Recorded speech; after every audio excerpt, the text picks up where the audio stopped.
का हे काम सुस्थितीतलं सरळ नव्हतं का? झोपडपट्टी पुनर्विकास आहे. लोकांनी तिकडे जायचं, प्लॅन अप्रूव्ह करायचे, बिल्डरने उतरायचं, त्यांना बांधून द्यायचं, उर्वरित जागा डेव्हलप करायची. मग हे रुटीन का होत नाहीत कामं? का होत नाही? माझा प्रश्नच तो आहे, की हे 20-20 वर्ष, 25-25 वर्ष का का होत लागतायत? नाही? आणि त्याच्यामुळे या झोपडपट्ट्या जसं आज तुम्ही बोलला 1600 लोकांना फुकट घर मिळाली. आज मुंबईमध्ये एक फुकट घर आज म्हटलं ती पण समुद्र जिथून दिसेल अशा ठिकाणी. म्हणजे आज असं घर मुंबईत पैसे कमवून घेणं अशक्य गोष्ट आहे कुठल्याही व्यक्तीसाठी. मग अशा फुकट घरासाठी जर झोपडपट्ट्यांवर झोपडपट्ट्या वाढत राहिल्या, तर कुठपर्यंत मुंबईने ते पुरवायला पाहिजे? एक खरी गोष्ट म्हणजे त्या ठिकाणी असं आहे, की तुमच्या पॉडकास्टच्या माध्यमातून मी सांगू इच्छितो, ज्यावेळेला झोपडपट्टीचं डेव्हलपमेंट होतं, हं, त्यावेळेला त्याचे एक रेशो असतात, हं, की किती झोपड्यांना किती घरं दिली, हं, किती विकायला तुम्हाला मिळालं. त्यात एवढ्या झोपड्या ज्या आहेत, त्या त्यांना जमा करायच्या आहेत. हं, एस-आर-एला त्याला पी-ए-पी म्हणतात. हं. पी-ए-पी. प्रोजेक्ट अफेक्टेड पर्सन म्हणजे करेक्ट. तेवढ्या तयार करून त्यांना सरेंडर करायचे आहेत. हं. मी सांगू इच्छितो तुम्हाला, अशी हजारो घरं तयार झालेली आहेत. आणि ती त्या रोडमध्ये किंवा गार्डनमध्ये किंवा त्या लोकांना न मिळता त्याची परस्पर विल्हेवाट लावली गेली आहे. याला जबाबदार कोण? तुम्ही ज्यावेळी मला सांगितलं, की माहीममध्ये काय चालू आहे, हं. म्हणजे घरधुल्यांसाठी किंवा काय वगैरे. साहेब हा प्रश्न बघा तुम्ही केवढा मोठा आहे तो. कोणासाठी बनवल्या जातात त्या? प्रोजेक्ट अफेक्टेड म्हणजे विकतो कोण? व्यवहार कोण करतो? कोण करतो व्यवहार? जे म्हणजे जे सरकार आहे त्यांनी आता त्याचं माहिती घ्यावी कोण पण हे करतं ते. तर गेले 15 वर्ष, 20 वर्ष होतंय. हां, 95 म्हणजे ते पासून होतंय. विकणार. त्याच्यानंतर त्या ठिकाणी ज्या झोपड्या आहेत, त्या झोपड्यामध्ये वाढ होते आहे. त्याला सर्टिफाय करणार. तर त्या ठिकाणी कॉर्पोरेशनमध्ये कॉलनी ऑफिसर असतो. हं. तो लिहितो, नंबरिंग टाकतो. बरोबर. कलेक्टरच्या इथे म्हणजे एस-आर-एला तिथे बसून तिथे होतो. आणि हे दिवसांढवळ्या ओपन तुमच्या ह्या झोपडपट्टी स्लम रिडेव्हलपमेंट प्रोजेक्ट हा थांबणार कधी? जागा तर तुम्हाला कमी आहे. हं. तर ही झोपडपट्टीचा हा एक पार्ट आहे आणि मला वाटतं ह्याच्या पुढे आणखी न बोलणं चांगलं. कारण मी आज एवढी डेअरिंग 99% आर्किटेक्ट करू शकणार नाही नाही. करू शकणार. हे मी करतोय कारण मी काही कोणाला नाही, घाबरत नाही आणि ठीक आहे तुम्ही काही गोष्टी एस-आर-ए बद्दल का स्लम रिहॅबिलिटेशन बद्दल सांगितल्या. स्लम रिहॅबिलिटेशनमध्ये अनेक कॉम्प्लिकेशन्स आहेत तुम्हाला सांगायचे आहे.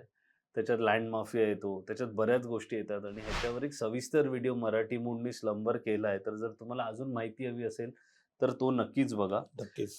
अ, इकडून पुढे आपण जाऊन आज एक आर्किटेक्ट म्हणून आता तुम्ही काम केलंय.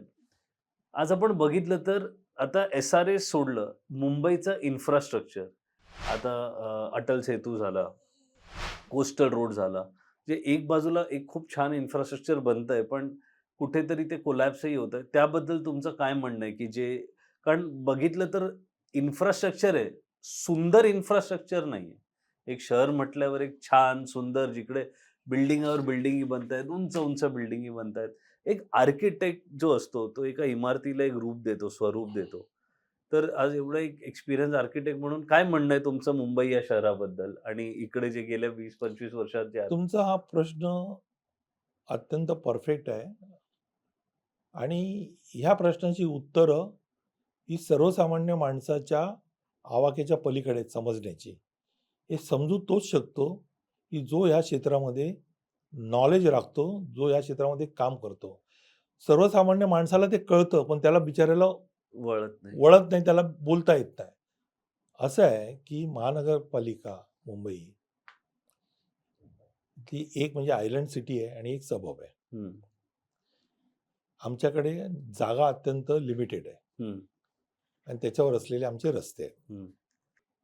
आता एखादी व्यक्ती ती 25 वर्षाची असेल, तर ती 50 वर्षाचा भार पेलेल.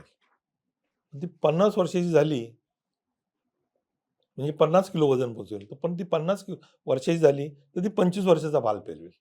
हं. मुंबई मुंबई शहरामध्ये 1986 साली वसंतदादा पाटलांनी 33-7 नावाचा कायदा काढला. 33-7. हां. हं, ज्या जुन्या बिल्डिंग्स आहेत हम्म, मालकांच्या हम्म. आणि जिथे टेनंट राहतात पागडी पागडीले, पागडीवाला. त्यांना डेव्हलप करण्यासाठी. आणि त्याच्यामध्ये गॅप ठेवली त्यांनी 46 वर्षाची, 1940च्या अगोदरच्या. हम्म, आणि त्या गॅपप्रमाणे पुढे जसं 86चं 96 झालं, तर ते 50 होईल वगैरे. ते त्यावेळी झालं नाही, परंतु नंतरच्या काळात कळणार. आणि मग हळूहळू, कारण RCCचं लाईफ आहे ते सर्वसाधारण 35-40 वर्षाचं लाईफ आहे. हम्म, त्यामुळे त्याचं डेव्हलप व्हायला पाहिजे. हम्म. कारण नाहीतर ते कोलॅप्स कधी पण होईल. ह्या जुन्या चाळींचं डेव्हलपमेंट हे मुंबई शहरात चालू होतं. त्यानंतर एक नवीन प्रकार आला, की आपण या कोऑपरेटिव्ह हाऊसिंग सोसायटी ज्या आहेत, हम्म, इंडिव्हिज्युअल बिल्डिंग्स आहेत, त्यांना पण आपण, जुन्या असतील त्यांना पण आपण त्या संध्या दिल्या पाहिजे. तो जो गॅप होता, हम्म. तो गॅप मेंटेन करायला पाहिजे होता, 40 वर्षाचा किंवा 45 वर्षाचा. मला कळत नाहीये की आमचं टाउन प्लॅनिंग डिपार्टमेंट असेल, आमचं हाऊसिंग डिपार्टमेंट असेल,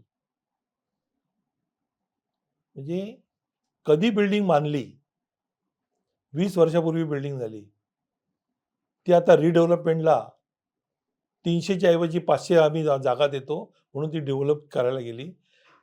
नॅचरली तुम्हाला ती बिल्डिंग डेव्हलप करताना 50% तुम्ही अकोमोडेट केले तिकडे, तर 50% तुम्हाला विकण्यासाठी जागा मिळायला पाहिजे. हम्म. म्हणजे तेवढ्या तुमच्या गाड्या वाढल्या, तेवढी वर्दळ वाढली, तेवढं तुम्हाला पाण्याचा प्रश्न आला, तेवढं तुम्हाला सांडपाण्याचा प्रश्न आला, सिवरेज प्रश्न. मला तुम्ही सांगा, कोलॅप्स नाही होणार? हा प्रश्न हा टेक्निकली निगडीत आहे. हम्म.